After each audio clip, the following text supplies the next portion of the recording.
الحمدللہ وسلام علی عباد الذین اصطفیٰ۔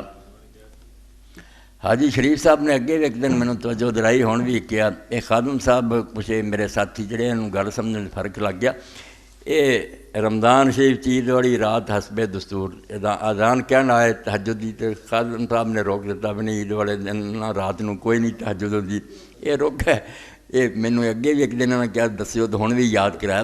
وہ گل اصل خادم صاحب نے جڑی سی نہ سمجھی، تہجد دی نماز تے جڑی ہے حسب دستور اسی سارے اتنے پڑھتے ہیں، پڑھنی ہے، کوئی بند نہیں عیداں دے۔ گلاں دو سی، ایک تے مزدلفے دی رات جڑا اتنے تہجد پڑھنی ہے جاگنا، یہ نہیں ٹھیک۔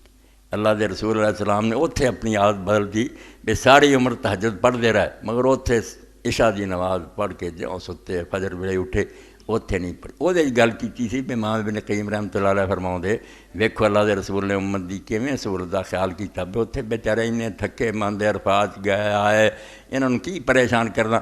اس دن آپ نے تہجد چھڑ۔ اور ایک جڑا سی بے حدیث پاک مشہور ہے بھی کہ 4 راتاں ایسیاں کہ جڑا انہاں دے اندر جاگے عبادت کرے، جس دن سارے دے دل ڈر جانے تے گھبراؤنے ہیں قیامت دن او دا دل مردہ نہیں ہوگا۔ جنہاں تو 2 عیداں بھی سی وہ بھی کیا بھی نہیں، یہ حدیث نہیں ثابت۔ باقی عام جڑا سی اپنے اپنے علاقے اندر طریقے دے مطابق جویں سارا سال پڑھ دیں تہجد پڑھ دیں، یہ کوئی بند نہیں، نہ کوئی منع۔ اذان دی جڑی ٹھیک ہے، درست ہے، میدان مزدلفہ چ نہیں آپ نے پڑھی، اور وہ حدیث نہیں ٹھیک بے نہ راتاں جڑا جاگے ساری رات بات کرے۔ باقی تہجد جڑی معمول دی نا وہ پڑھنی